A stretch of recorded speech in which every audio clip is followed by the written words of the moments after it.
பாட்டிக்கு உதவி செஞ்சா நம்ம சந்தோஷமா இருப்போமா எங்க டீச்சர் சொன்னாங்க. அதான் வர வழியில ஒரு பாட்டிக்கு உதவி செஞ்சுட்டு வந்தேன். பாட்டிக்கு என்னடி உதவி பண்ண? 10 ரூபாயை தொலைச்சுட்டு தேடிட்டு இருந்தாங்க. நீ கண்டுபிடிச்சு கொடுத்தியா? இல்ல. 10 ரூபா பணம் கொடுத்தியா? இல்ல.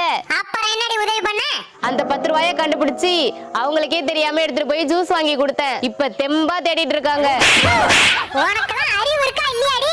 எனக்கு அறிவு இருக்கான்னு கேக்குறியா? என் அண்ணன் காலேஜ்ல எடுக்க முடியாத மார்க்க நான் எடுத்து காட்டியிருக்கேன். உன் அண்ணன் எவ்வளவு மார்க் எடுத்தான்? அவன் 198 மார்க் எடுத்திருக்கான். அந்த 2 மார்க் அவனால எடுக்க முடியல. அந்த 2 மார்க்க நான் எடுத்து காட்டியிருக்கேன். அந்த பீப்பிய ஊதிட்டு அப்படியே ஓடி போயிரு. குந்தான் போடா.